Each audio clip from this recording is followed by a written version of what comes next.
Bapak Ibu Saudaraku, Shalom, salam dari Bogor Baru. Hari ini saya membagi dengan Anda dari satu tema atau satu topik tentang bagaimana seorang profesional, ya Anda sebagai seorang profesional di dalam dunia pekerjaan harus atau berkewajiban untuk memberitakan Injil keselamatan. Itu tema pada hari ini. Nah, saudara sekalian, Injil keselamatan Yesus Kristus itu harus diberitakan di seluruh dunia. Dan itu harus menjangkau seluruh lapisan manusia ya, menjangkau semua tempat. Seperti yang diperintahkan Tuhan atau dimandatkan Tuhan di dalam amanat agung. Ya, bahwa harus seluruh pelosok dunia dan kemudian seluruh level atau lapisan masyarakat atau umat manusia di dunia ini harus menerima Injil keselamatan, harus mendengarkan berita keselamatan itu. Dan ini adalah salah satu amanat atau mandat Tuhan kepada gereja, dan kita sebagai orang percaya atau sebagai anggota gereja harus melakukannya. Nah, justru semakin besar kesempatan memberitakan Injil itu ada di tengah-tengah masyarakat dibandingkan dengan gedung gereja. Ya, jadi kesempatan untuk kita menyebarkan firman Tuhan atau memberitakan Injil keselamatan itu justru lebih banyak atau lebih tersedia atau berpeluang lebih besar dilakukan di luar gedung gereja ya. Jadi bukan, kalau gedung gereja kita selalu mengaitkan itu dengan waktu dan tempat beribadah. Nah, justru di luar waktu dan tempat beribadah itu adalah kesempatan untuk kita memberitakan firman Tuhan, atau terbuka kesempatan yang lebih besar bagi anak-anak Tuhan untuk menyampaikan firman Tuhan atau memberitakan Injil keselamatan. Nah, karena itu Bapak Ibu Saudaraku, maka tugas dan panggilan untuk menyatakan Injil keselamatan itu bukan hanya menjadi tanggung jawab apa yang disebut dengan ordained pastor. Ya, ordained pastor itu adalah mereka yang ditabiskan dan dipanggil khusus untuk memberitakan firman Tuhan. Memang itu adalah tanggung jawab mereka. Tanggung jawab kita ya, mereka-mereka yang disebut dengan pastor atau pendeta atau mereka yang ditabiskan di dalam organisasi gereja untuk menyampaikan firman Tuhan. Tapi kesempatan untuk menyampaikan atau memberitakan Injil keselamatan itu justru berada banyak di luar gedung gereja dan waktu beribadah, dan oleh karena itu menjadi tanggung jawab dari orang-orang biasa yang disebut dengan layman atau orang-orang percaya yang biasa yang memang setiap hari berada di tengah-tengah masyarakat. Nah, oleh karena itu Bapak Ibu, lebih mudah dunia ini dijangkau. Kalau saya sampaikan menyebutkan dunia, itu berarti bahwa bukan hanya terbatas pada persekutuan atau orang-orang gereja. Jadi lebih mudah dunia ini dijangkau oleh orang-orang profesional ya, karena berbagai alasan teknis, alasan waktu dan seterusnya ya. Lebih mudah dunia ini dijangkau dengan Injil oleh orang-orang yang layman atau orang-orang awam ya, dibandingkan dengan apa yang disebut dengan ordained ministers. Ordained ministers adalah mereka yang ditabiskan khusus dan 100% bekerja di ladang Tuhan. Nah, Bapak Ibu Saudaraku, 2 minggu yang lalu saya membawa firman Tuhan atau tema ini di salah satu lembaga pemerintah. Nah, topiknya tentang Amos, ya, Amos yang dipanggil untuk melayani Tuhan.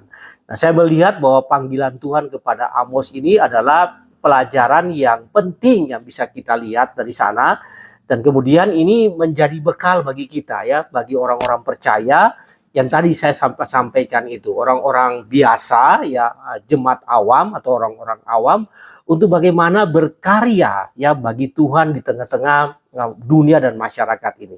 Nah, kiranya firman Tuhan ini menjadi berkat bagi Anda, dan setelah mendengarkan firman ini Anda mempunyai sikap ya, sebagai orang-orang awam Anda mempunyai sikap untuk menjadi profesional Kristen ya, orang-orang profesional di tengah-tengah dunia pekerjaan. Tapi pada saat yang sama sambil melakukan pekerjaan Anda juga melihat itu sebagai ladang pelayanan. Jadi bukan hanya ladang pekerjaan, tapi juga ladang pelayanan. Saudara, kita akan membaca dari Amos pasal 1 ayatnya yang pertama ya, dan ayatnya yang kedua ya. Amos pasal 1 ayat pertama dan ayat kedua bunyi demikian. Perkataan Amos, salah seorang peternak domba dari Tekoa yang mendapat penglihatan tentang Israel pada zaman Uzia raja Yehuda dan pada zaman Yerobeam anak Yoas raja Israel 2 tahun sebelum gempa bumi. Ia berkata, Tuhan mengaum dari Sion dan dari Yerusalem ia memperdengarkan suaranya. Keringlah padang-padang pengembalaan dan layulah puncak Karmel, puncak Gunung Karmel. Amos pasal 1 ayat 1 sampai ayatnya ayatnya yang kedua. Nah, ada dua perikop yang satu lagi diambil dari Amos pasal 7 ayat 14 ya. Ayat 14 dan 15 yang demikian bunyinya. Jawab Amos kepada Amasya, aku bukan nabi dan aku tidak termasuk golongan nabi, melainkan aku ini seorang peternak dan pemetik buah ara.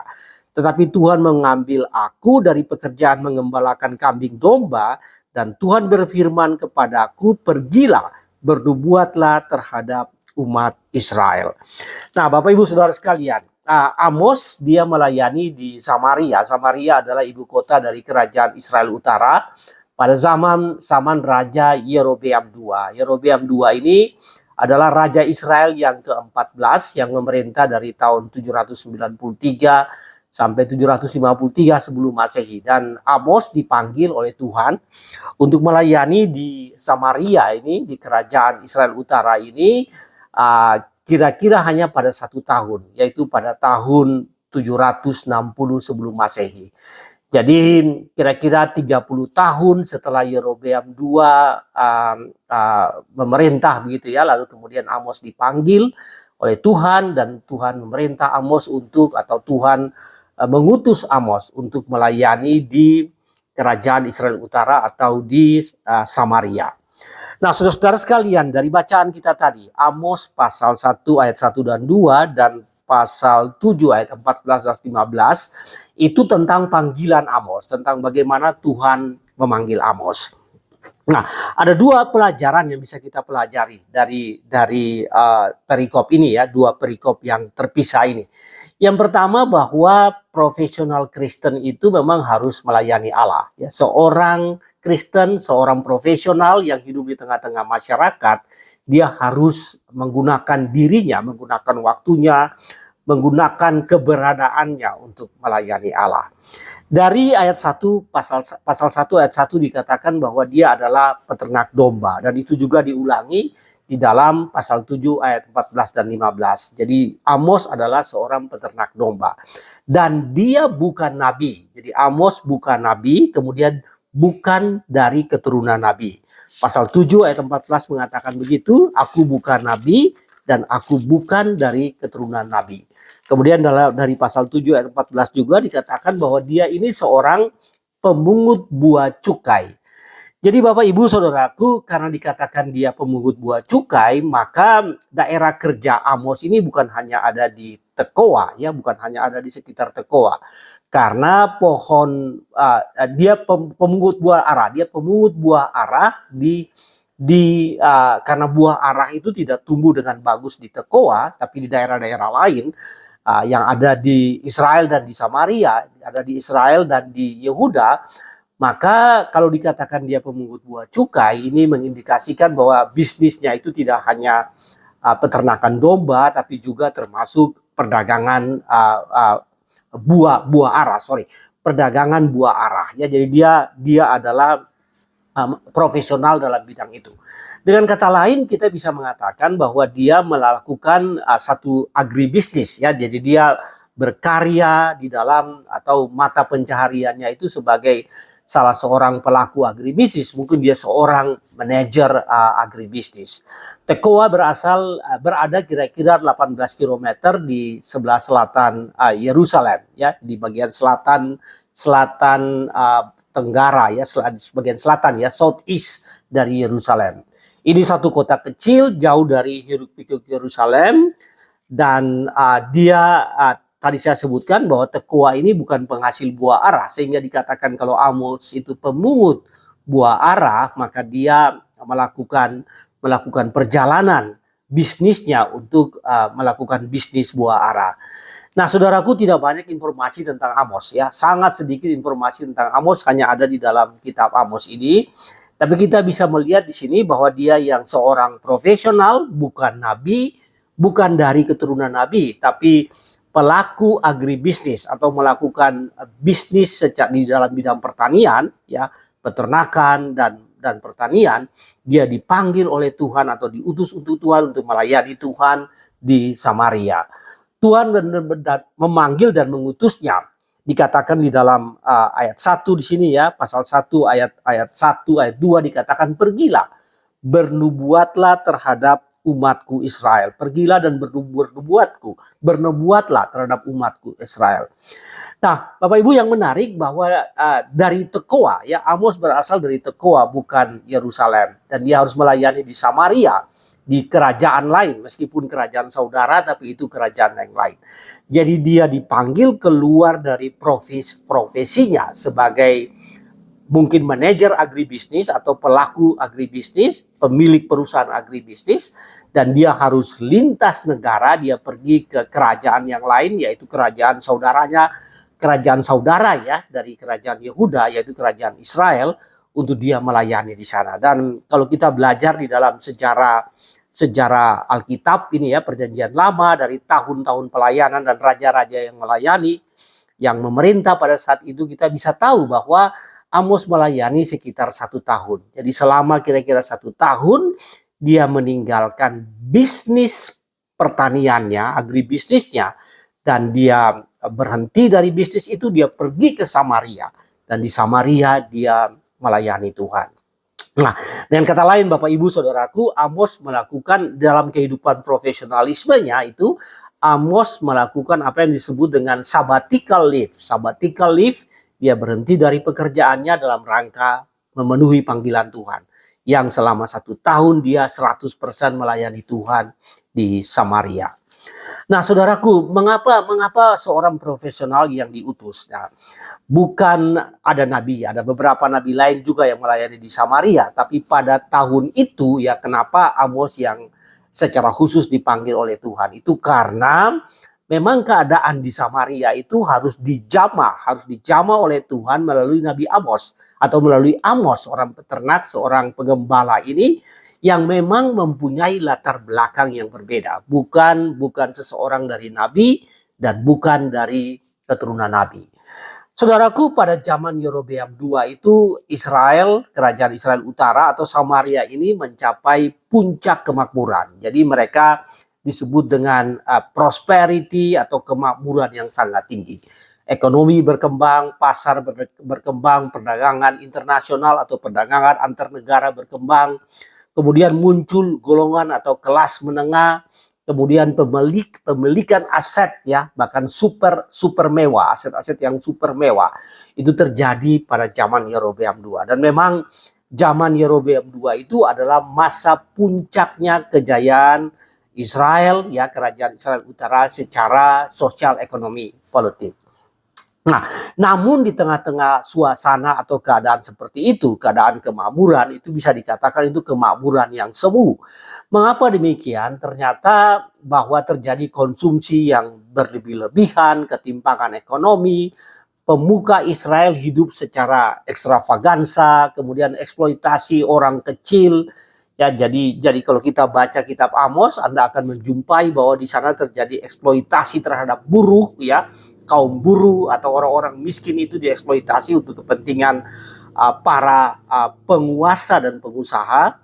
Kemudian yang secara sosial yang luar biasa terjadi di tengah-tengah kerajaan Israel Utara pada saat itu, yaitu bahwa hukum tidak berjalan, hukum muncul terbalik.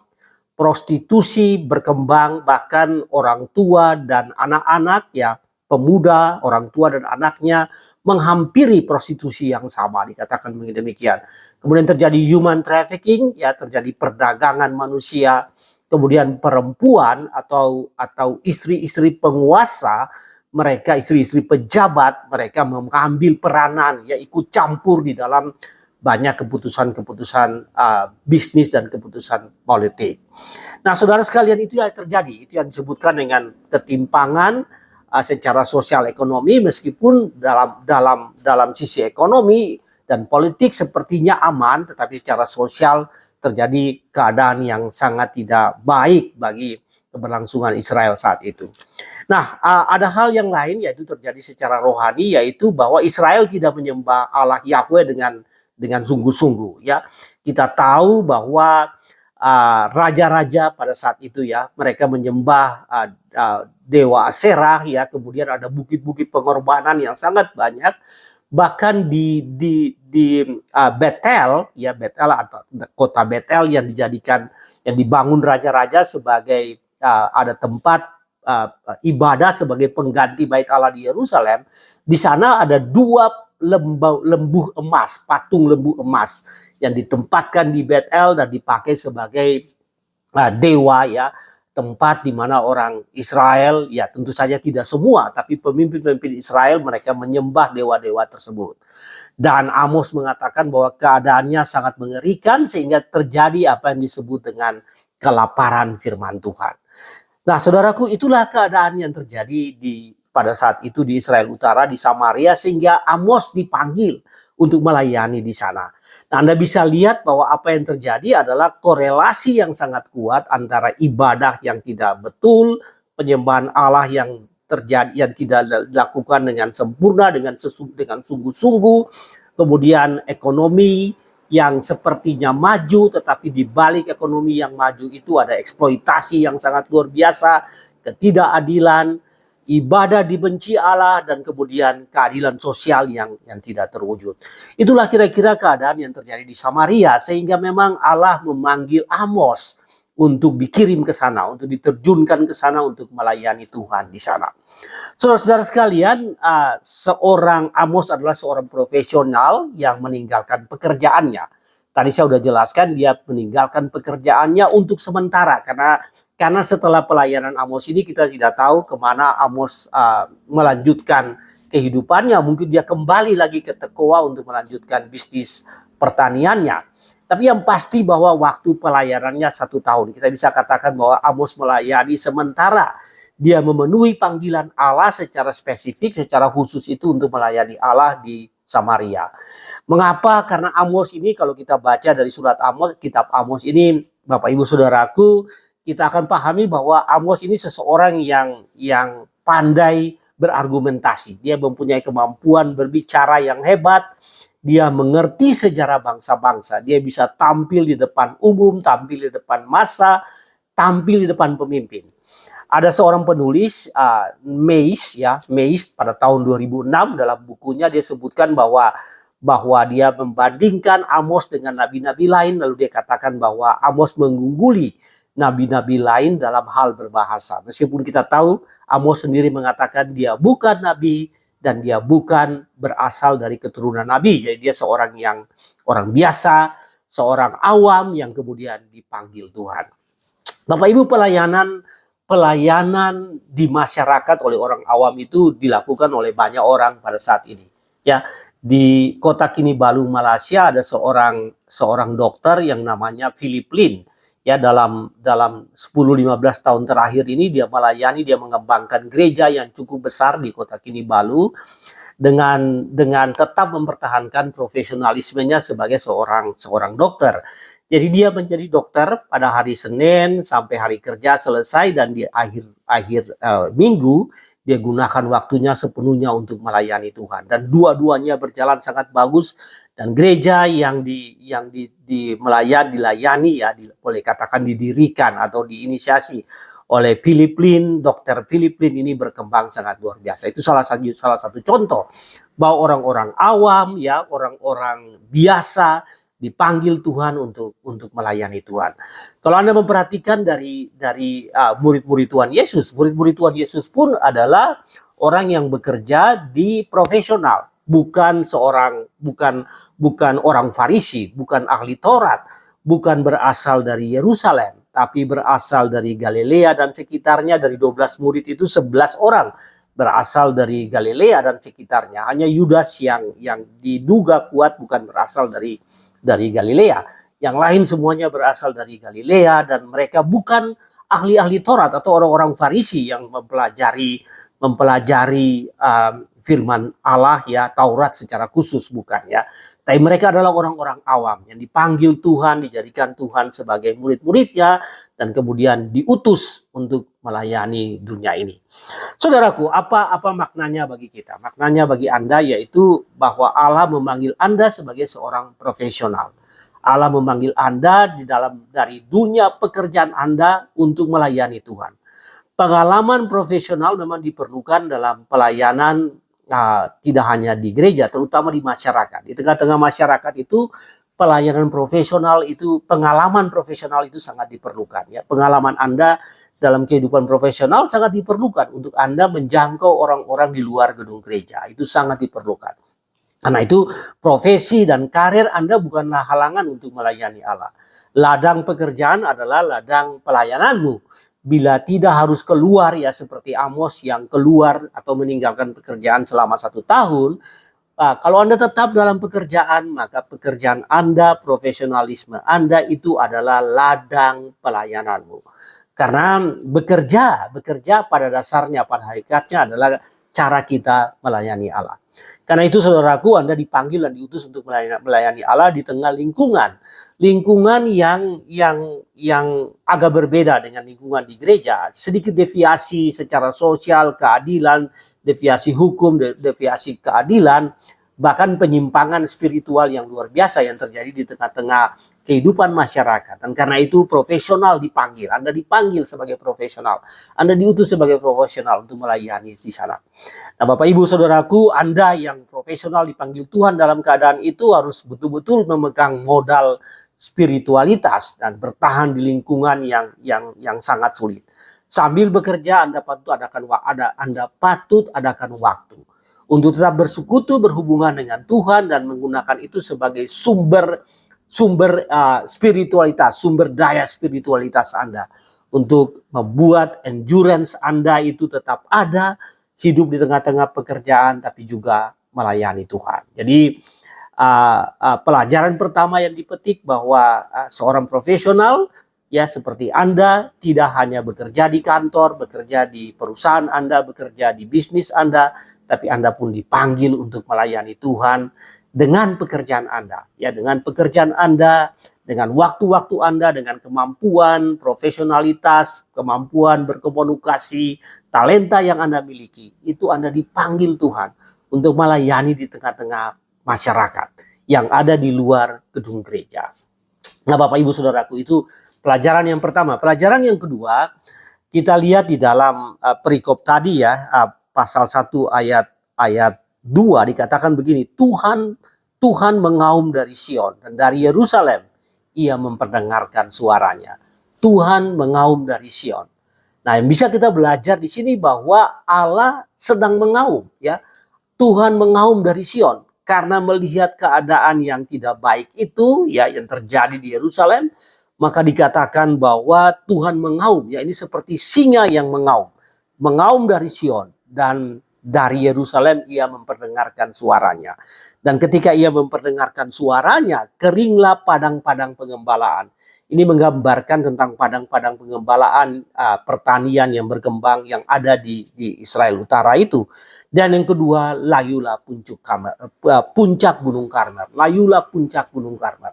Saudara, kalau Tuhan sudah mengaum, maka kalau suara Tuhan sudah diperdengarkan karena suara Tuhan yang mengaum itu, maka apa yang terjadi? Ya, biasanya kalau singa mengaum itu karena dia berada dalam keadaan di mana ada banyak siap menerkam mangsanya, itu yang pertama. Yang kedua, kalau dia sudah terkam, dia menang, atau dia merasa terganggu karena daerah yurisdiksinya dimasuki oleh binatang lain. Itu biasanya singa mengaum. Nah, kalau Tuhan mengaum berarti Tuhan melihat bahwa keadaannya sudah tidak bisa diterima. Ya, apa yang berkembang di Samaria ini sudah tidak bisa diterima lagi, tidak bisa ditolerir lagi. Sehingga suara Tuhan itu mengaum. Mengaum adalah tanda kemarahan, tanda kemenangan, tanda bahwa keberadaan, bahwa Allah itu ada dan tidak menerima kondisi yang terjadi. Allah tidak menerima keadaan yang terjadi dan sebab itu keadaan itu harus diselesaikan. Dan Allah mengaum dari Yerusalem. Nah, Bapak Ibu Saudaraku, kedahsyatan suara Allah ditandai dengan keringlah padang-padang pengembalaan yang ada di Israel. Dan kedua, layulah puncak-puncak Gunung Karmel. Nah, kehilangan ini adalah dua ekosistem yang sangat penting bagi Israel Utara, bagi Samaria. Jadi kalau sampai kering dan tandus dan kering dan tandus dan layu, kedua ekosistem ini itu berarti kehancuran Israel. Kalau Tuhan sudah mengaum, maka hancurlah Israel.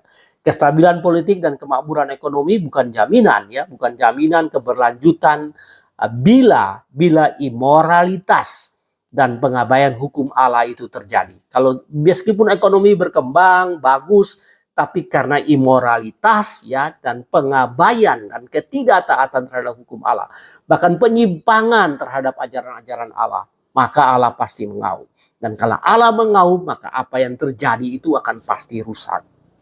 Allah berada di Sion, di Yerusalem, bukan di Betel tempat orang Israel menyembah, bukan di Gilgal tempat orang Israel beribadah, bukan di puncak-bukit-bukit di mana bukit-bukit pengorbanan dan patung Asyera itu berada, bukan di sana. Tapi suara Allah itu datang dari Yerusalem, dari bait Allah. Suara Allah itu berada, auman Allah itu dari sana, bukan berasal dari tempat-tempat yang bukan tempat ibadah yang sejati, bukan tempat ibadah yang betul.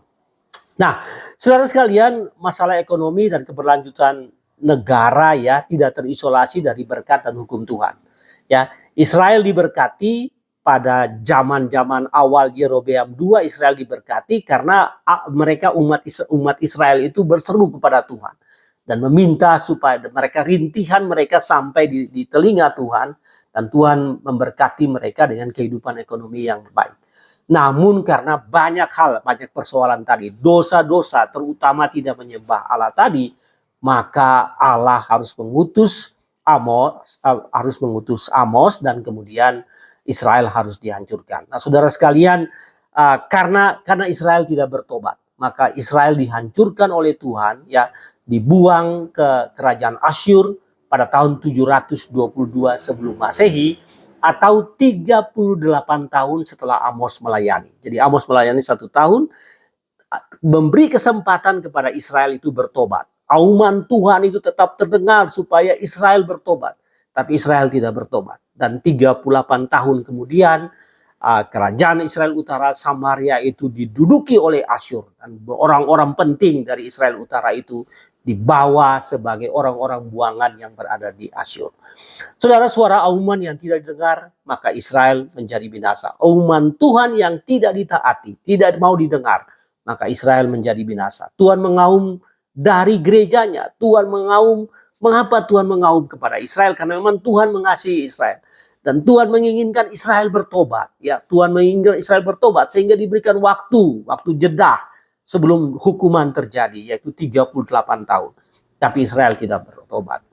Bapak Ibu Saudaraku, suara Tuhan tetap mengaum. Sampai hari ini suara Tuhan tetap mengaum bila melihat keadaan yang tidak benar. Keadaan yang tidak benar di tengah-tengah lingkungan kita, di tengah-tengah keberadaan kita, ya, umat manusia yang ada di dunia ini, maka suara Allah tetap mengaum. Mengaum dari gereja, mengaum dari tempat-tempat ibadah, ya, keluar dari gereja, menembusi gedung-gedung gereja, keluar untuk menyatakan bahwa Allah mengasihi dunia ini dan ingin menyelamatkan dunia ini.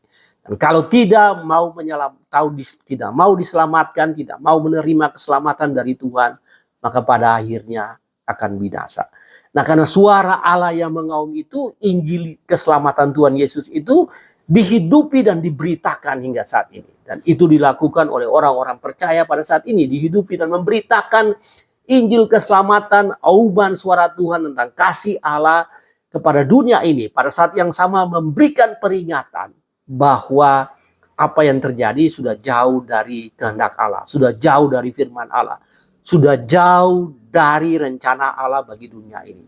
Nah, karena itu suara Allah tetap mengaum. Mengaum dari gereja, mengaum dari rumah orang-orang Kristen, mengaum dari kehidupan orang Kristen untuk disampaikan kepada dunia ini. Saudara, apa aplikasi, apa implikasi rohaninya bagi Anda? Ya, bagi Anda harus paham betul, percaya dan yakin bahwa suara Allah tetap bergaung dari gereja-gereja yang ada saat ini. Gereja-gereja di seluruh dunia, persekutuan-persekutuan, gereja-gereja di Indonesia. Dari sana, seperti tadi pada zaman Amos, dari bait Allah di Yerusalem, suara Allah itu mengaum dari Sion. Demikian pada sampai hari ini. Suara Allah mengaum, ya, suara Allah bergema, berasal dari gereja dan persekutuan ke isi dunia ini, ke seluruh dunia ini.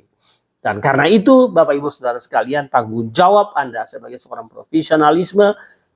profesional di tengah-tengah kehidupan bernegara ini, ya, bermasyarakat ini, yaitu amplifikasi auman suara Allah. Anda punya tanggung jawab untuk mengamplifikasi auman suara Allah melalui pekerjaan Anda yang baik, pekerjaan yang jujur, pekerjaan yang benar, melalui kinerja Anda, melalui bagaimana Anda berada di tengah-tengah dunia ini dengan identitasmu sebagai seorang Kristen, mengatakan bahwa Anda adalah murid-murid Tuhan di tengah-tengah dunia ini. Anda juga melayani di gereja sebagai profesional, Anda juga dipanggil untuk melayani di gereja atau persekutuan, ya, dalam berbagai peran di tengah-tengah gereja. Tapi juga Bapak Ibu Saudaraku seperti Amos yang berlibur 1 tahun sabbatical leave untuk melayani Tuhan, maka Anda harus juga memiliki kesempatan untuk dalam kehidupan ini adakan waktu untuk melayani Tuhan. Melayani Tuhan, cuti liburan dalam rangka melayani Tuhan, Anda pun harus melakukan itu. Anda juga harus mendukung pelayanan penginjilan agar auman suara Tuhan itu makin bergema, terus-menerus, makin kuat. Dengan berbagai hal yang Anda miliki, mungkin uang Anda, ya tentu saja waktu Anda, tapi juga properti Anda bisa gunakan itu untuk menggaungkan suara Tuhan ke dunia ini. Allah mengaum dari gerejanya dan kita mengamplifikasi itu. Anda mengamplifikasikan itu dalam kehidupan Anda. Nah, saudara, itu dua hal yang bisa kita belajar dari profesionalisme yang dipanggil Tuhan, ya, untuk melayani, kita sebut di marketplace atau di tengah-tengah kehidupan dunia ini.